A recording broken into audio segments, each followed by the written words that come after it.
우리 하나님 살아 계십니다. 예수님 여기 계십니다. 성령님 역사하십니다. 우리는 바울의 선교의 시작하면 오늘 이 본문이 떠오르게 되죠. 이제 본격적으로 선교는 시작될 것이니 복음은 더 멀리 그리고 더 넓게 퍼질 것이고 눈으로 확인할 수 있는 열매가 가득하겠다고 하는 그런 기대감을 가지게 되죠. 그런데 오늘 이 말씀을 쭉 따라가다 보면 이번 선교 여정에는 우리 생각과는 달리 조용해요. 조용해. 물론 이제 복음이 지리적으로는 확장되어져 간 것은 분명하겠지만 사도행전의 저자 누가는 많은 사람이 믿고 죽게 돌아왔다든지 아니면 교회가 막 팍팍팍 세워졌다든지 아니면 온 섬 전체가 복음으로 뒤집어 엎어졌다든지 그런 표현을 쓰지를 않아요. 누가는 성격상 결코 결과를 축소시키는 인물이 아니에요. 그리고 숫자에 인색한 자도 아니더라고요. 이를테면 오순절 마가 다락방에 120명 모였다. 사도 베드로가 설교 한번 하니까 그날 회심한 자가 3,000이더라 하고 빼지도 않고 더하지도 않고 가감없이 기록하는 성격의 타입이었습니다. 그런데 말입니다. 이 길고 긴 선교 여정의 그 마지막에 기록된 이름은 단 한 사람뿐이더라는 것입니다. 누가의 편집의 의도일 수도 있겠으나 실상은 하나님의 편집의 의도다. 저는 그렇게 생각해요. 마치 말이죠. 하나님께서는 이렇게 말씀하시는 것 같아요. 나는 숫자보다는 사람이다. 나는 군중보다는 한 사람을 관심을 가지고 있다. 나는 한 사람에게 초점을 맞추고 그 사람의 구원을 향한, 그 사람의 구원을 위한 구원의 드라마를 써가는 하나님이다 하시는 것 같습니다. 오늘날도 마찬가지예요. 오늘날도 하나님의 열심, 하나님의 관심은 여전히 한 사람에게 초점이 맞추어져 있는 줄 믿습니다. 그런 맥락에서 오늘 본문이 이렇게 시작돼요. 파워포인트를 보시면 두 사람이 성령의 보내심을 받아 실루기아에 내려가서 거기서 배를 타고 구브로에 갔다. 한번 지도를 보시면 지금 안디옥에서 출발한 바나바와 사울은 실루기아에 출발을 해가지고 지금 이제 구브로 섬으로 들어가게 되는 것입니다. 여러분, 우리가 이 여정의 첫 목적지에서 왜 육지에 큰 도시들이 많은데 왜 하필이면 섬일까? 하나님께서는 왜 이 섬을 선택하셨을까? 그런 궁금증이 있죠? 객관적인 사실을 가지고 우리의 생각들을 가지고 살펴본다면 당시의 구브로 섬에는 많은 유대인들이 살고 있었어요. 사도행전 11장 19절을 보면 핍박을 받은 유대인들이 흩어져서 어디를 갔죠? 구브로 섬으로 가서 거기서 예수 복음을 전했더라는 근거가 나오죠. 아마 안디옥 교회 성도 중에도 적지 않은 사람들이 구브로 출신이었다 생각합니다. 게다가 이 구브로는 당시에 신뢰받던 리더 중에 한 사람인 바나바가 태어난 곳 구브로, 자라난 곳 구브로, 그래서 그 구브로는 익숙한 곳이었습니다. 무슨 말씀을 드리고 싶으냐 하면 이미 구브로라고 하는 섬은 안디옥 교회 성도들에게 생소하고 낯선 지명이 아니다. 하나님께서는 우리를 난생 처음 가보는 곳으로 보내시기도 하지만 오늘 이 컨텍스트 속에서는 가깝고 익숙한 장소 어디죠? 구브로로 보내시는 겁니다. 누가 아이디어를 냈든지 간에 분명한 것은 이것은 우연한 방문이 아니고요, 선교를 떠나는 두 사람의 의도도 아니고요, 파송교회 안디옥교회 선교위원회의 결정도 아니다라는 거죠. 왜죠? 4절을 보시면 성령의 보내심을 받았다는 거예요. 할렐루야. 성령께서 주도하셨고 성령께서 보내신 장소 어디죠? 구브로였다는 겁니다. 안디옥 교회 공동체는 기도하면서 성령께서 주신 이 확신이 나 한 사람으로부터 또 다른 사람이 맞는지를 확인하고 또 다른 사람들이 그룹으로 모여서 또 재확인하는 컨펌의 절차를 거쳐서 안디옥 교회 공동체 전체가 함께 결의하고 보냈다라는 것입니다. 그런 뒤에 구브로라고 하는 이 방향이 정해진 거죠. 여러분, 이 구브로는 오늘날 명칭은 뭐죠? 사이프러스입니다. 이 섬의 크기가 얼마나 될까? 지금 여러분은 파워포인트를 보시니까 만만하게 보시겠지만 텍사스에서 제일 큰 도시가 어디죠? 휴스턴입니다. 휴스턴의 5배 크기가 저 구브로 섬의 사이즈입니다. 결코 적지 않은 섬이었습니다. 그 구브로 섬의 첫 번째 항구는 살라미스인데 거기에는 유독 유대인의 해당이 많았어요.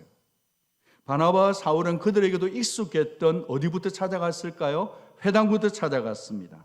13장 5절 살라미에 이르러 하나님의 말씀을 유대인의 회당에서 전할세. 그런데 어떤 회당들이라 그래요? 한 곳이 아니라 여러 회당들에서 전했다고 누가는 촘촘히 기록해 두었습니다.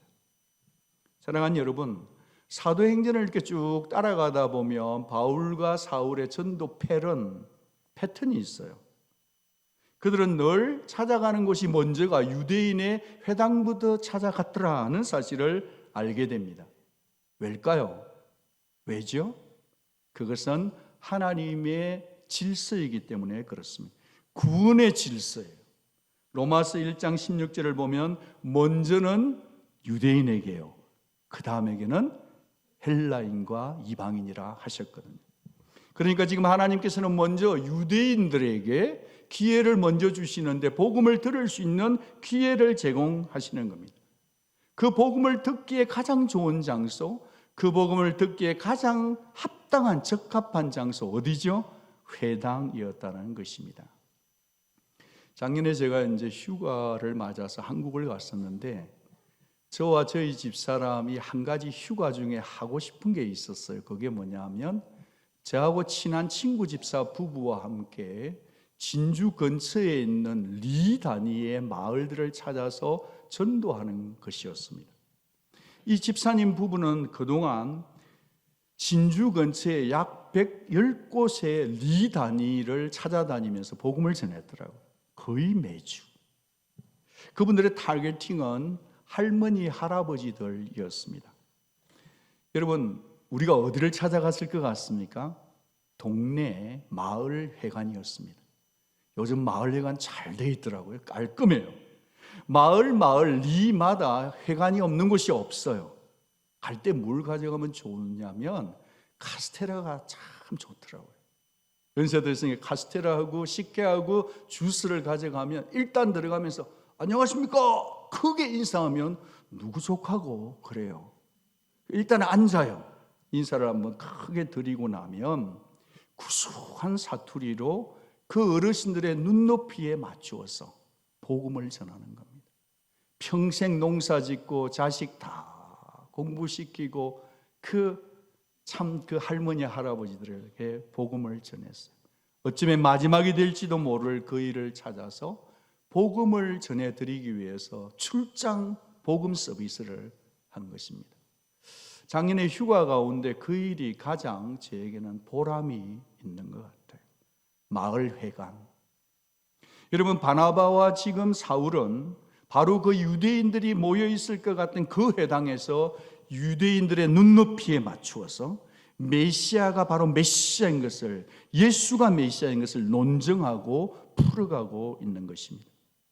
여러분, 회당에는 이미 성경이 있었고요, 메시아를 기다리는 사상이 있었고요, 게다가 거기에는 가끔씩 이방 그리크 사람이지만 하나님을 경외하는 사람들이 그곳에 있었기 때문에 이보다 더 복음을 전하기에 좋은 곳은 없었어요. 그들이 듣든지 말든지, 듣든지 거절하든지 상관없이 들을 기회를 충분히 드릴 의도였습니다. 여러분, 게다가 유대인들에게 있어서 이 회당은 단순히 예배의 처소만은 아니잖아요. 종교, 교육, 네트워크, 소셜 네트워킹의 중심지였으니까 소문이 엄청 빨랐겠죠. 게다가 이 복음을 듣기 싫어하는 유대인들이 찾아오는 핍박도 되게 빨랐단 말이에요.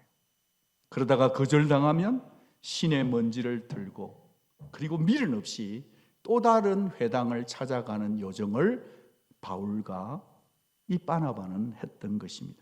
그렇게 도착한 목적지가 어디냐 하면 한글 성경에는 바보라고 되어 있지만 바보가 아니고 파포스입니다. 지도를 한번 보시면 이 살라미스에서 파포스까지 바보까지 휴스턴 5배로 직선 거리가 180km예요. 그러니까 112마일을 가는 겁니다. 그렇게 가서 걸어서 가서 그곳에서 한 사람을 만나게 되는 것입니다. 그 다음 말씀을 보시면 그들이 이제 온 섬으로 가운데로 지났다니까 이제 여러분들은 설명을 들었으니까 저 길이 결코 쉽게 갈 수 있는 길이 아니었다는 것을 여러분은 이미 아시죠? 굉장히 힘겨운 여정이 녹아있는 거죠. 마을마다 구석구석 다니면서 복음을 전하다가 핍박을 받으면 옮겨간 그 먼 여정. 사역의 범위는 굉장히 넓었고요. 전도의 노력은 충분하게 힘에 지나도록 했던 그들입니다. 그런데도 그들의 모든 사역을 갖다가 온 섬 가운데로 지났으라는 문장으로 일축하고 한 문장으로 접고 성경은 그 한 사람의 이야기를 시작하는 겁니다. 여러분, 바로 그 한 사람은 누구냐 하면 로마 정부에서 파송한 구브로 섬 전체를 총괄하는 총독, 로마의 총독, 이름은 서기오 바울이었습니다. 이 서기오 바울 옆에 누가 있었죠? 바 예수라는 사람이 붙어 있는 거예요. 이는 정통 유대인이에요. 그런데 공교롭게도 이름이 뭐죠? 예슈아, 구원자라는 얘기입니다. 바 예수니까 바는 누구누구의 아들이라는 거거든요. 그러니까 누구죠? 구원자의 아들이라는 거예요. 이쯤 되면 눈치 빠른 여러분들은 분명히 아실 거예요. 벌써 약간 이단 냄새가 살짝 나죠. 이름은 구원자의 아들인데 하는 행실은 하나님의 이름을 사용하긴 하지만 거짓 선지자였습니다. 그리고 사람을 미혹시키는 엘루마였습니다. 어떻게 할 수 있는가? 누가가 정직하게 밝혀두었습니다. 이 엘루마는 무당이고 마술사라는 뜻을 가진 자였다는 것입니다. 마치 요즘에도 대기업의 총수들이 숱한 결정 앞에서 또는 가끔씩은 정치인 가운데 자기 곁에 종교 무당을 두고 나라를 다스리듯이 말입니다. 이 총독은 예언을 해주는 심령술사 엘루마를 자기의 곁에 두고 구브로라고 하는 바다 가운데 있는 섬의 특성 가운데 일어나는 숱한 일들을 자신의 정치력과 종교라고 하는 두 채널을 가지고 그 구브로 섬을 통치하고 있었던 것이죠. 그럼에도 불구하고 이 총독은 굉장히 지혜로운 사람이었어요. 분별력이 있어요. 어떻게 알 수 있어요? 엘루마의 말만, 한쪽 편의 말만 듣지를 않고 이 지혜로운 정치인은 바나바와 사울을 따로 불러서 하나님의 말씀을 들어서 자신의 두 귀에 엘루마의 말과 하나님의 사람의 말을 들려주게 했던 진리를 찾는 사람이었습니다. 영적으로 열려 있었단 말이죠. 그러니까 이 섬에 이 총독이 하나님 말씀을 듣고자 했다는 것은 하나님께서 먼저 그의 마음을 두드렸다는 신호인 것입니다. 하나님은 먼저 그 사람을 준비시켰고 동시에 복음을 전할 사람을 보내셨다는 것입니다. 도대체 구브로가 어딘데 말이죠. 하나님은 먼저 그 사람을 준비시켰기 때문에 오늘 본문의 초점이 한 사람 총독으로 좁혀진다고 한다면 성령 하나님께서, 누가요? 성령 하나님께서 그 한 사람 총독을 위해서 선교팀을 파송한 줄로 믿습니다. 하나님은 한 사람을 아시는 거예요. 여러분, 총독은 유대인의 관점에서 보면은 원수예요. 원수의 팔리틱 안에서 있는 사람인데도 불구하고 하나님은 그 사람까지도 건지실 계획을 가지고 계신 하나님. 그 하나님 누구시죠? 열방의 하나님이신 줄 믿습니다. 하나님은 복음을 전할 때 그 사람의 심령이 진리를 찾고 있으면 그가 누구든지 간에 인종을 초월하고 지위를 초월해서 그 사람을 불러내시는 열방의 하나님, 사랑의 하나님이신 줄 믿습니다. 게다가 총독은 단순히 개인이 아니잖아요.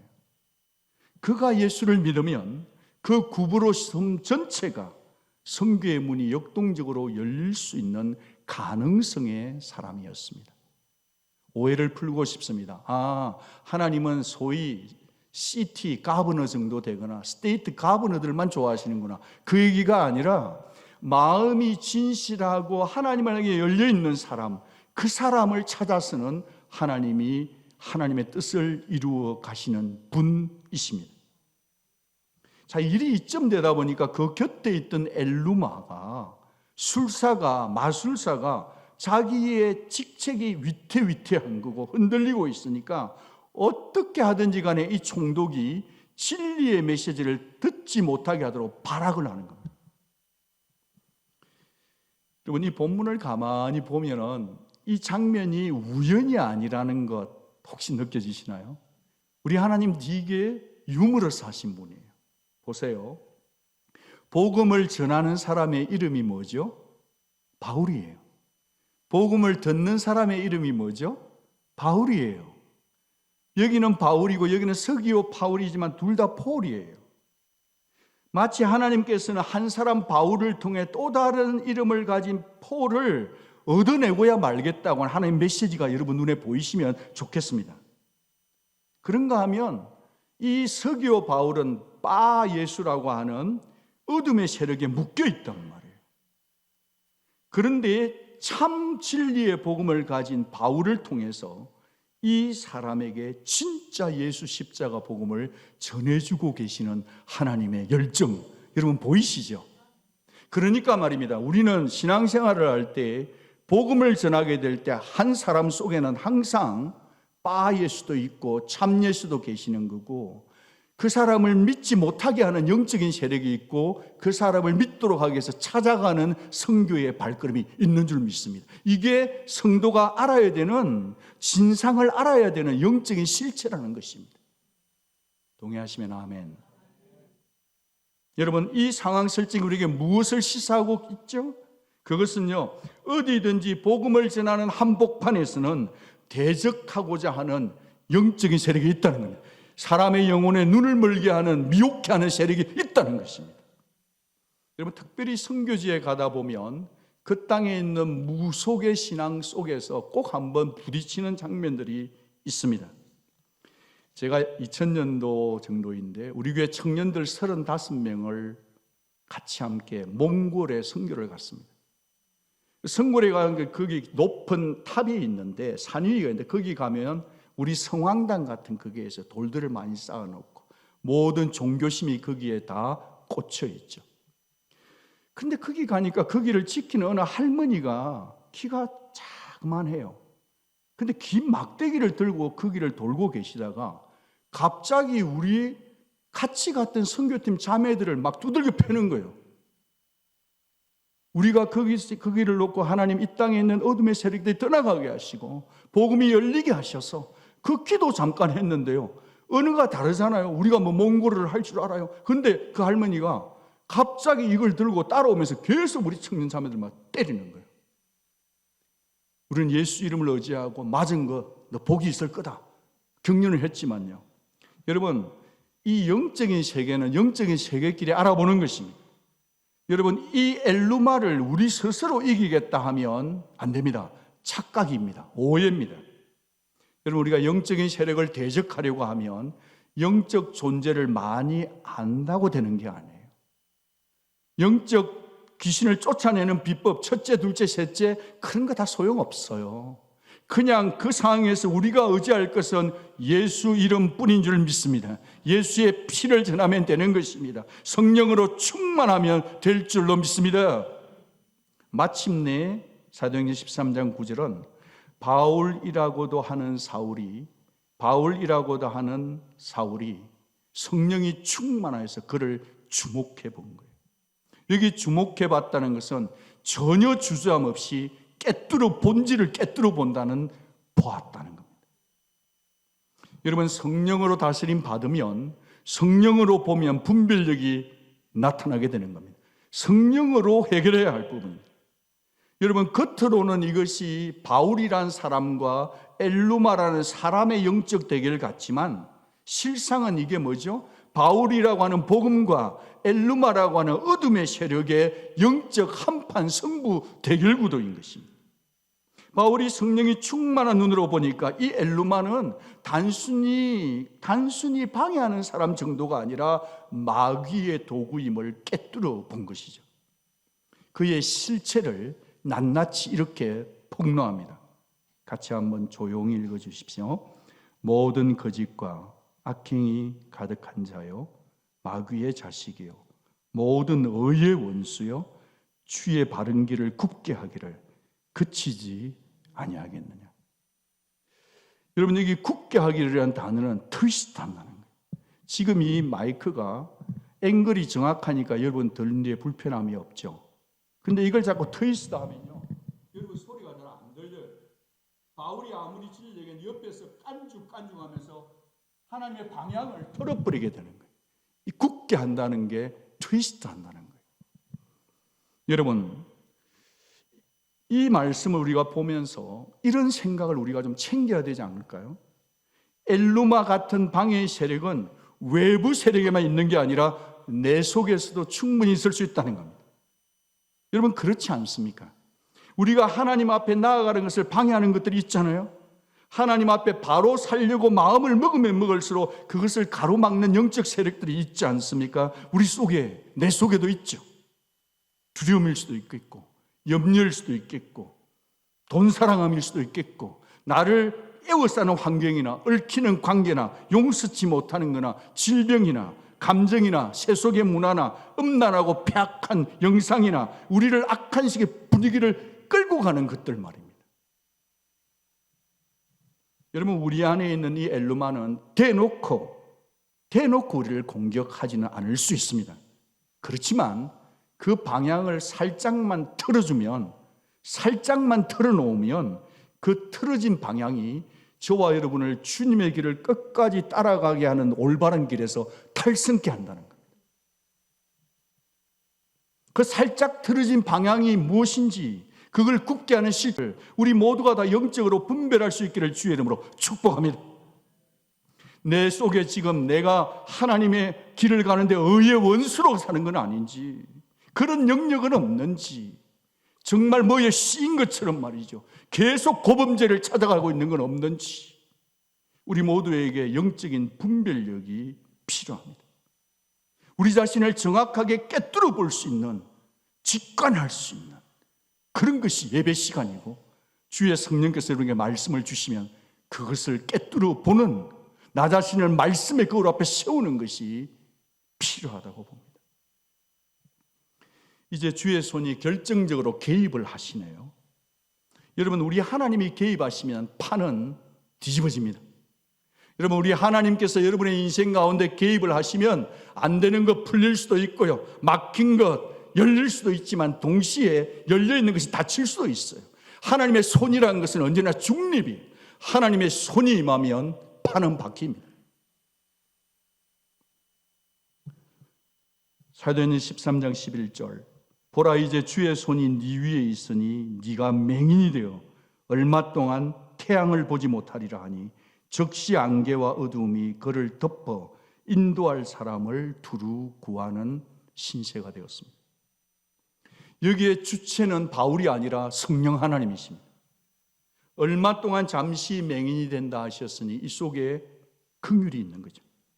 끝장내는 심판이 아니라는 경고입니다. 하나님은 지금도 진노 중에라도 회개할 기회를 주시는 분이시니까 얼마나 감사해요. 여러분, 질문이 있어요. 그런데 왜 엘루마의 다른 곳, 말로 쏘기는데 입을 치시지 왜 입이 아니고 눈이었을까요? 어떻게 생각하십니까? 혹 이런 거 아닐까요? 이미 눈이 먼 그의 상태 때문 아닐까요? 하나님께서는 지금 두 눈은 뜨고 있지만 못 보고 있는, 아니 정확하게 보고 있는데 믿기 싫으니까 말이죠, 그의 못 보는 영적인 상태를 육체로 드러낸 것 아닐까요? 네 눈이 감긴 상태, 이게 너의 진짜 모습이다. 그 눈으로 진리를 보지 못하는 네가 다른 사람도 진리를 보지 못하도록 가로막고 있구나. 너 엘lum하여 정신 차려야 한다. 하나님은 거짓을 퍼뜨리는 네 입술보다 먼저 진리에 가려져 있는 네 눈을 지금 주님이 책망하고 계시는 거죠. 여러분, 이 장면 속에서 우리는 성경을 좀 읽으신 분들은 바울과 오버랩이 되지 않나요? 바울 자신의 이야기가 겹쳐지지 않느냐고 여쭙는 겁니다. 사도행전 9장에서 바울 자신도 예수 믿는 사람을 핍박했던 적이 있었습니다. 감옥에 쳐넣었습니다. 때렸습니다. 그럴 때 그가 다메섹 도상에서 부활 예수를 만나게 되었을 때 빛이 임해서 바울에게 다가왔던 것, 바울이 잃어버린 건 뭐죠? 시력이었습니다. 눈을 보지 못하는 상태의 영적인 암흑기로 들어간 자였습니다. 그러니까 지금 바울은 영적인 세계가 뚫어지게 보이니까 자기도 그 상태에 들어간 적이 있었지만 엘루마의 상태가 바로 보이는 거예요. 몰라서 얘기한 게 아니라 정확하게 알기 때문에 정확히 깨뚫고 가고 있는 거죠. 그는 어둠이 뭔지를 알고 어둠 속에서 부활 예수를 만나고 회심하고 지금 이 자리에 와 있는 거 아닙니까? 굽으로 서게. 여러분, 하나님의 성령과 복음은 사람의 눈을 멀게 하는 것이 목적이 아니라 눈을 뜨게 하는 것이 목적인 줄 믿으시기를 바랍니다. 오늘 본문의 클라이맥스는 뭘까요? 아싸, 그래, 엘루마 눈 멀었구나, 잘 됐어, 그겁니까? 꽃이답니까? 아닙니다. 절대 그것이 아닌 것입니다. 엘루마가 맹인이 되는 것은 기적이 아닙니다, 여러분. 중요한 것은 한 사람의 눈이 닫혀지는 순간 총독의 눈이 열렸다는 사실인 겁니다. 이에 총독이 그렇게 된 것을 보고 믿으며 주의 가르치심을 놀랍게 여기니라. 한번 같이 읽어주시겠어요? 이에 총독이 그렇게 된 것을 보고 믿으며 주의 가르치심을 놀랍게 여기니라. 여러분, 저는 여기서 제일 중요한 단어가 믿음이라고 봅니다. 총독은 기적 때문이 아니라 복음의 진리 때문에 놀란 것입니다. 여러분, 전도의 진짜 열매는 뭐냐면 기적이 아니라 말씀이어야 합니다. 총독이 본 것은 한 마술사가 무너지는 장면이 아니라 죄인된 자신을 살리기 위해서 자기 아들을 내어주신 하나님의 사랑이었습니다. 그는 그 사랑을 깨닫고 안디옥에서부터 배를 타고 이 구브로 끝에 있는 나 자신을 사랑해서 그 길을 걸어서 거기가 어딘데 그까지 찾아와서 정말 복음 전하는 이 복음을 듣게 해주신 그 십자가에 달린 예수 그리스도를 믿었기 때문에 개종된 줄로 믿습니다. 하나님의 사랑이 보여야 합니다. 하나님의 열정이 보여야 합니다. 여러분, 총독은 엘루마의 눈먼 것 때문에 예수를 믿은 게 아니라 그 속에서 진리를, 기적도 봤지만 말씀을 보고 예수 그리스도를 믿은 줄로 믿습니다. 사랑하는 여러분, 이 사도행전은 누구를 위해 쓴 거죠? 여러 사람을 위해 쓴 거예요? 아니에요. 한 사람을 위해서 사도행전 28장이 그 비싼 파피루스에 적혀진 거예요. 아셨나요? 1장 1절을 보면 수신자가 한 사람이에요. 테오빌로예요. 그의 직함이 뭐죠? 그는 정치였는데 각하 총독이었습니다. 그러니까 지금 각하와 총독은 동일한 호칭 아닙니까? 그 누가는 처음부터 권력의 핵심에 있던 데오빌로 한 사람을 전도하기 위해서 이 사도행전을 써내려 갔단 말이에요. 자, 그러면 이 편지를 받아서 읽을 테오빌로에게 혹시 이렇게 은근히 설득하고 있는 것 아닐까요? 각하, 당신과 같은 자리에 있던 사람 구브로의 총독 서기오 바울도 이미 이 예수 복음을 받아들였습니다. 이 이야기는 남의 일이 아니라 바로 당신의 이야기가 되어야 합니다. 아멘, 아멘, 아멘. 혹 당신 곁에는 어떤 엘루마가 있는지요? 정치를 하면서 예수를 믿는 거 쉽지 않을 터인데 오늘 이 사건을 보시면서 예수를 믿으시기 바랍니다. 사랑하는 여러분, 이 구브로 성교의 얘기는 총독의 한 사람에게 이야기이기 전에, 총독 한 사람의 이야기이기 이전에 바로 저와 여러분의 구원의 스토리와 똑같다고 저는 믿습니다. 같은 진리인 겁니다. 하나님은 눈은 많은 사람 속에서 한 사람을 보셨고 그 한 사람을 준비시키셨고 그 한 사람을 건지시기 위해 아들 예수를 보내셨을 뿐 아니라 안디옥 교회에서 파송한 바나바와 서기 바울을 거기까지 보내신 열정의 하나님이, 그 살아계신 하나님이 저와 여러분을 누군가를 통해서 찾아오셨기 때문에 오늘 저와 여러분이 예수 믿는 줄로 믿습니다. 그러니까요, 이 복음의 이야기는 아직 열려 있는 거죠. 우리는 액트 29을 써가고 있는 거죠. 천국문이 닫히기 전에 복음을 들을 기회를 주고 계신 거죠. 여러분의 영적인 눈을 가리는 실체가 뭔지를 살펴야 전도할 수 있고 주님을 사랑할 수 있는 거죠. 여러분의 눈을 가리게 하는, 저 자신의 영적인 눈을 가리게 하는 그 실체가 뭔지 생각해 보면 어떨까요? 교만인가요? 상처인가요? 세상에 대한 안정감인가요? 나는 괜찮다고 하는 자기 확신일까요? 여러분을 가로막는 여러 가지 일들, 어둠의 실체들이 있을지라도 그 어둠에게 속지 말고 빛 대신 예수를 믿으시기 바랍니다. 참빛 생명의 빛은 예수 그리스도밖에 없습니다. 혹시 오늘 상당히 많은 분들이 우리 교회 성도님이고 교회를 계속 다니시지만 이민교회 속에는 교회는 나오시지만 아직 예수 그리스도가 자기 개인의 구세주로 구원받고 컨페션 하지 않은 분들이 종종 계십니다. 저는 여러분의 영적인 상태를 100% 알 수는 없는 사람입니다.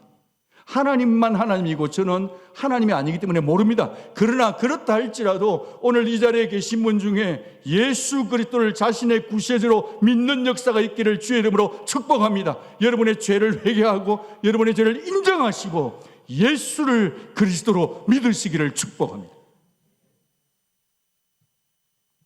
미루지 마십시오. 내일은 우리의 시간이 아니기 때문입니다. 여러분, 하나님의 열심은 아직도 믿지 않는 한 사람 한 사람을 포기치를 못하세요. 하나님의 열심은 아직도 믿지 않는 이 땅의 사람들을 포기하지 못하신다.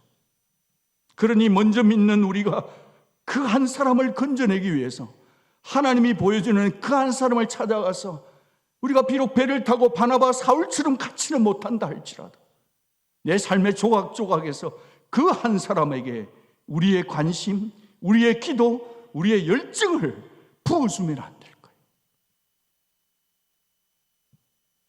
혹시 하나님 아버지께서 성령을 안에서 우리에게 이렇게 묻고 계시진 않을까요? 얘들아, 나는 너희들이 오늘 예배드리러 와서 너무 고맙다. 이 예배는 끝날 것이다. 그런데 너희가 이 예배당 문을 나가면서부터 만나게 되는 그 누구, 그 한 사람, 어쩌면 너를 힘들게 하는 사람, 아니면 그동안 계속 복음을 전했지만 아직도 받아들이지 않는 그 사람, 너의 자녀일 수도 있겠지, 부모일 수도 있겠지. 그 한 사람을 위해서 네가 계속 찾아가서 예수 복음을 전해주는 복음의 브릿지, 다리가 되어주면 안 되겠니? 난 네가 그렇게 해주면 고맙겠다.